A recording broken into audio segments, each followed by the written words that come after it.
ओम शांति। आज प्यारे मीठे बाबा की मुरली मंथन की डेट है 12 अगस्त 2023। तो आज मीठे मीठे बाबा अपने बच्चों से कह रहे हैं, मीठे बच्चे, 21 जन्मों के लिए पुण्य का खाता जमा करना, योग बल से पापों के खाते को भस्म करना है, इसीलिए अंतर्मुखी बनो। भगवान कह रहे हैं कि 21 जन्मों के लिए पुण्य का खाता जमा करना है, योग बल से पापों के खाते को भस्म करो तो अंतर्मुखी बनो। प्रश्न: किस श्रीमत का पालन करने से वाणी से परे जाने का पुरुषार्थ सहज हो जाएगा? कौन से ऐसे श्रीमत का हम पालन करें जो वाणी से परे अर्थात व्यर्थ वाणी से परे जाने का पुरुषार्थ सहज हो जाएगा? उत्तर: श्रीमत कहते हैं, बच्चे अंतर्मुखी हो जाओ, बाहर से कुछ भी न बोलो। इस श्रीमत को पालन करेंगे तो सहज ही वाणी से परे जा सकेंगे। जितना याद करेंगे स्वदर्शन चक्र फिराएंगे, उतना कमाई जमा होती जाएगी। याद के लिए अमृत वेले का समय बहुत अच्छा है। उस समय उठकर अंतर्मुखी बन आत्म स्वरूप में स्थित होकर बैठ जाओ। कैसे बनना अंतर्मुखी? बाहर से कुछ न बोलो, अंदर अंदर अंदर अंदर सबके लिए शुभभावना शुभकामना करें और हर कर्म याद में रहकर करें। इस श्रीमत का पालन करेंगे तो सहज ही वाणी से परे हो जाएंगे। जितना याद करेंगे स्वदर्शन चक्र फिराएंगे, उतनी कमाई जमा होगी। और कहते हैं ना, इंसान किसी भी क्षेत्र में कितना भी विशाल क्यों न हो जाए, अगर उसमें दया, क्षमा या उदारता नहीं, तो वह विशालता सिर्फ एक अहंकार के ढेर के अलावा और कुछ भी नहीं है। जो शिक्षाएं हम दूसरे को देते हैं, स्वयं उन शिक्षाओं का पालन करना ही जीवन में सफलता प्राप्त करने का सबसे अच्छा आधार है। गीत है, तूने रात गवाई सोई के, दिवस गवाई खाए के। ओम शांति। ये कौन समझाते हैं कि अंतर्मुखी हो जाओ, बाहर से कुछ न बोलो, अपनी आत्मा के स्वरूप में स्थित होकर बैठो। आप बच्चों से कहते हैं, मुख से कुछ भी नहीं बोलो। राम राम आदि तो बहुत कहते हैं, परंतु उन कहने से मनुष्य पावन थोड़ी बने। सही बात है, राम नाम शिव शिव भी जप रहे हैं, मुख से जप रहे हैं, आखिर कर्म कुछ नहीं, सोच कुछ पवित्र नहीं, तो पावन नहीं बन सकते। मनुष्य पति से पावन तब बन सकते हैं जब पतित पावन बाबा की श्रीमत पर चले। पतित पावन कहने से बाबा याद आता है। बाबा कहते, तुम बरोबर पतित है ना, अब तुम पावन बन रहे हो। सत्युग में कोई पतित होता नहीं। 5000 वर्ष पहले जब भारत पावन था तो एक ही धर्म था। बाबा तो सुख की ही सृष्टि करेंगे ना। भारत सुख धाम था। लक्ष्मी नारायण, राम, सीता आदि के मंदिर सत्युग त्रेता की निशानी है। सत्युग में बरोबर लक्ष्मी नारायण की डिनास्टी थी। यही भारत था जिसमें सूर्यवंशी चंद्रवंशी का राज्य चलता था, स्वर्ग में, जो अब फिर से स्थापन हो रहा है। इसको कहा जाता है वर्ल्ड की हिस्ट्री ज्योग्राफी। यह मनुष्य ही तो जानेंगे। हाँ, मनुष्य नहीं जाते तो जानवर से भी बदतर कहा जाता। मतलब ये बात नहीं जानते तो पशु समान। अपने अपने जीवन की गाथा नहीं मालूम, अपने वर्ल्ड की हिस्ट्री ज्योग्राफी नहीं मालूम, और बाबा को जानने के लिए कितना धक्के खाते हैं, पर तो जान नहीं सकते। मतलब कह रहे कोई बताना भी चाहो तो सुनेंगे नहीं। तुम बाबा के बच्चे बने हो ना, तो बाबा अपना परिचय देते हैं। पहले परिचय नहीं था तो उसका क्या परिणाम हुआ? क्या बन गए? ऑर्फन, नास्तिक, निधन के बन गए, अनाथ बन गए ना। अभी तुम पिता के बने हो, बाबा से वर्षा ले रहे हो, बड़ा भारी वर्षा है। 21 जन्म स्वर्ग की राजधानी मिलती है, कोई कम बात है क्या? लक्ष्मी नारायण को 5000 वर्ष हुआ राज करते, फिर से हिस्ट्री रिपीट होती है। बाबा समझाते हैं, मेरी श्रीमत पर चलो, अंतर्मुखी बनो, बाहर मुखी मत बनो। कलयुग अंत को घोर अंधियारा, सतयुग आदि को घोर सोझरा कहा जाता है। बाबा कहते, मैं आता ही हूँ संगम पर, जबकि सभी मनुष्य पतित थे। अभी तुम बच्चों को सदा सुख का वर्षा देने आया हो, विनाश सामने खड़ा है, बहुत गई थोड़ी रही। इसलिए जल्दी जल्दी पुरुषार्थ कर बेहद के बाबा से वर्षा लो, जैसे सब ले रहे हैं। सब पुरुषार्थी है। अब सबको स्वीट होम वाणी से परे जाना है। वह है महात्माओं का घर, निर्वाण धाम। तो चलना है ना सबको अपने घर। बाबा कहते हैं, मैं कल्प कल्प संगम युगे आता हूँ, कल्प के अंत में पुरानी दुनिया का विनाश कराता हूँ। जब तक नई दुनिया स्थापन न हो जाए तब तक मुझे यही रहना पड़े। जब तक नया मकान बन जाए तब तो पुराने मकान में बैठना ही पड़ेगा ना। सही बात है, जब तक नया मकान नहीं बनेगा तब तक तो पुराने घर में ही आसरा रहना है, रखना है। आत्मा ही समझती है ना, जिस्मानी नॉलेज भी आत्मा सीखती है। आत्मा कहती, मैं प्रिंसिपल हूँ, सर्जन हूँ। आत्मा की नॉलेज न होने कारण देह अभिमानी हो जाते। सही बात। देखो, पढ़ कौन रही है? इंजीनियर कौन बन रहा है? डॉक्टर कौन बन रहा है? आत्मा है, तभी तो शरीर पढ़ रहा है। लेकिन सब कह देते कि मैं शरीर हूँ, मैं सो एंड सो हूँ। आत्मा, सोल कॉन्शियस तो कोई समझते ही नहीं है। हाँ, यही तो बाबा समझाते हैं, क्योंकि आत्मा ही संस्कार लेके जाती है ना। तुम बच्चे समझते हो शिव बाबा महात्माओं को समझा रहे हैं, हम आत्मा ये पुराना शरीर छोड़ फिर नया जाकर लेंगे। अभी हम श्याम है, फिर सुंदर बनेंगे। सुंदर से श्याम बनते हैं, जिसमें 84 जन्म लग जाते हैं। फिर बाबा काम चिता से उतार कर ज्ञान चिता पर बिठाए गोल्डन एज का मालिक बना देते हैं। कहते हैं बच्चों के लिए बैकुंठ की सौगात लाया हूँ, हथेली पर वही लाया हूँ। कितने ढेर ब्रह्मा कुमार कुमारियां हैं, तो जरूर ब्रह्मा के बच्चे हैं ना। ब्राह्मण कुमार कुमारी ढेर के ढेर हो गए। बाबा बाबा का ज्ञान जिसने भी सुना, उनके मन में एकदम क्या बोलते हैं, एकदम चकचक हो गई, है ना। तो सर्व के सदगति दाता भगवान से बैठ राजयोग सीख रहे हैं। अच्छा, निराकार कैसे सिखलाए हैं? इसलिए तो ऑर्गन्स लेना पड़ता है, शरीर लेना पड़ता है ना बाबा को। कभी बाबा ने बोला था ना, भगवान वाच कैसे कहोगे, फिर भगवान के वचन, वचन मतलब बोल। अब बोलेंगे तब जब शरीर लेंगे। तो परमात्मा इस शरीर तन का आधार लेते हैं, मनुष्य तन का।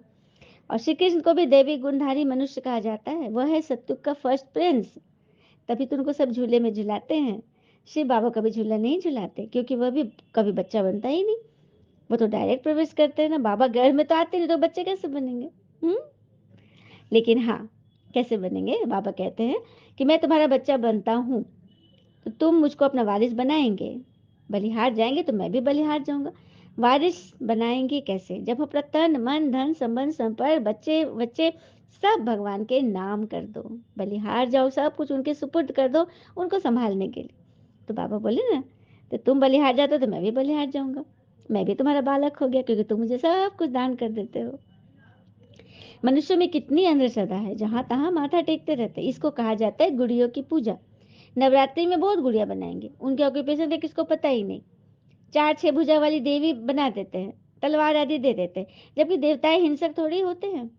शास्त्रवादियों ने उन्हें हिंसक बना दिया है, सुना? हम्म। काली जीभ वाली कोई देवी होंगी?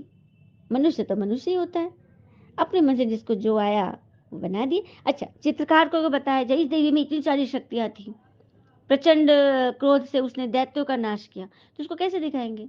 तो वैसा स्वरूप, काला स्वरूप, तो क्रोध में तो काला स्वरूप हो ही जाता है, रंग रूप। हाँ, क्रोध का, किसी क्रोधी का चरित्र देखो, चित्र देखो, कैसा दिखता है, बिल्कुल भयानक। तो इसीलिए दिखा दिया गया है ना। तो और इतनी शक्तियां और शक्तियां दिखा दी, 8 हाथ दिखा दिए। तो ये है। बाकी कोई 8-10 भुजा वाली और 4 भुजा वाली काली जीभ वाली तो कोई होती नहीं। ये सब अंधश्रद्धा है। तो भक्ति मार्ग खत्म होगा, ज्ञान मार्ग जिंदाबाद होता है। बाकी समय थोड़ा है। बाबा कहते हैं अपने को आत्मा समझो, देह अभिमान में न रहो। मैं आत्मा भी डॉक्टर के रूप में हूँ, मैं आत्मा मजिस्ट्रेट हूँ। फिर ये शरीर छोड़ने के बाद पता नहीं क्या बनूंगा। तो ये कहना रॉन्ग है ना कि मैं ये हूँ, मैं वो हूँ। मैं एक आत्मा हूँ, ये सत्य है, बाकी सब झूठ है। बाबा कहते हैं ये सारी दुनिया कब्रिस्तान होनी है। अब जागो, नहीं तो भंबोर को आग लगने से समय हाय हाय करेंगे, परंतु कुछ भी नहीं मिलेगा, क्योंकि काल खा जाएगा। उस समय लास्ट में क्या मिलेगा? टू लेट का बोर्ड जो लग जाएगा ना, जमा होगा बाबा को याद करने से। पुराना खाता चुप्त हो जाना चाहिए। ज्ञान कितना सहज है। ज्ञान कितना सहज है, कोई उसमें मेहनत है ही नहीं। आसानी से आत्मा जब समझ जाए ना, तो बस देखो चुटकी में सब संभाल लेगी। तुम्हें क्या करना है? बस जितना चाहे उतना याद करो, स्वदर्शन चक्र फिराते रहो, अथाह कमाई करते रहो, अनगिनत। हाँ, कोई गिनती ही नहीं है। अभी झोपड़ियों में बैठे हो, फिर महल में बैठोगे। फर्क तो रहता है ना, झोपड़ी और महल में। सच बात है, अभी झोपड़ी है, कल महल में हम जाएंगे। कल भी बाबा ने बोला था ना कि दुनिया में लोग शरीर छोड़ेंगे तो इसी दुनिया में जन्म लेंगे, लेकिन तुम्हारा ये अंतिम जन्म है, तुम सीधे सत्युग में जन्म लोगे, स्वर्ग में। और फिर बाबा ने चार्ट पर बोला, जितना याद का चार्ट रखोगे उतना अच्छा है, और फिर उतना ही उच्च पद पाएंगे, शिव बाबा के गले का हार बन जाएंगे। और बागवान जांच करते हैं फूलों की, तो बच्चों को फॉलो करना चाहिए ना। नंबर 1 2 फूल कौन कौन है, तो बच्चे अपने आप को चेक करें, क्या मैं नंबर 1 बनाऊं, 2 हूँ, कि किस नंबर का हूँ। तो ऐसा बनना चाहिए ना। 21 जन्मों के राजाई पद पाना कोई बड़ी बात, कोई छोटी बात तो नहीं है। कितनी बड़ी बात है। वो जिस्मानी पढ़ाई के साथ साथ ये रूहानी पढ़ाई भी करो। टीचर्स के हमेशा अच्छे मैनर्स होते हैं, ऑनेस्ट होते हैं। स्कूल में अंधश्रद्धा की बात थोड़ी होती है। वहाँ बैरिस्ट्री पढ़ते, इंजीनियरिंग पढ़ते हो ना, और यहाँ क्या करते हो? राजाओं का राजा बनते हो। सन्यासी तो कह देते कि ईश्वर सर्वव्यापी है, तो बस खेल ही खत्म कर देते। भगवान को मतलब ढूंढने की बात ही खत्म हो जाती, क्योंकि जब हर पत्ते पत्ते पे, कण कण में भगवान है, तो फिर यही बात है। वहाँ भी एजुकेशन डिपार्टमेंट है, स्कूलों में होती है एजुकेशन डिपार्टमेंट, मिनिस्ट्री में होती है, और यहाँ है तुम्हारी गॉडली एजुकेशन डिपार्टमेंट। घर घर में तुम ये हॉस्पिटल अथवा कॉलेज खोल सकते हो, इसमें खर्चा कुछ भी नहीं है, बस 3 पैर पृथ्वी चाहिए। अच्छा, मीठे मीठे बच्चों प्रति भगवान की नमस्ते, हम बच्चों की भी प्यारे बाबा को नमस्ते। धारणा के लिए मुख्य सार, पहले पॉइंट, सवेरे सवेरे उठकर याद में जरूर बैठना है, इसमें गफलत नहीं करनी है, पुण्य का खाता जमा करना है। दूसरी पर, एम ऑब्जेक्ट को बुद्धि में रख अच्छे मैनर धारण करने हैं, रूहानी पढ़ाई जरूर पढ़नी है, अंतर्मुखी होकर रहना है। वरदान, ब्राह्मण जीवन की विशेषता को जानकर उसे कार्य में लगाने वाले सर्व विशेषता संपन्न भव। ब्राह्मण जीवन की विशेषता को जानकर उसे कार्य में लगाने वाले सर्व विशेषता संपन्न भव। तो ड्रामा के नियम प्रमाण संगम युग पर हर एक आत्मा, ब्राह्मण आत्मा को कोई न कोई विशेषता मिली हुई है, चाहे माला का लाश दाना हो, उसमें भी कोई न कोई विशेषता होती ही है। तो ब्राह्मण जन्म के भाग्य की विशेषता को पहचानो, उसे कार्य में लगाओ। एक विशेषता कार्य में लगाई तो और भी कई विशेषता आ जाएंगी, एक के आगे बिंदी लगते लगते सर्व विशेषताओं से संपन्न बन जाएंगे। स्लोगन, मन मना भव के मंत्र की सदा स्मृति रहे तो मन का भटकना बंद हो जाएगा। अच्छा, और शांति। चलिए अब हम सभी अव्यक्त इशारे सुनते हैं। बाबा ने कहे, कोई भी सेवा कि संगठन की परिस्थिति स्वस्थिति पर निर्भर करती है। कोई भी सेवा हम कभी भी करते हैं और संगठन में जो भी स्थिति है, परिस्थिति, वह स्वस्थिति पर निर्भर करती है। इसी से स्थिति डगमग होती है, जो बंधन युक्त स्थिति है। शरीर की व्याधि के चिंतन से भी मुक्त होना, यही कर्मातीत अवस्था है।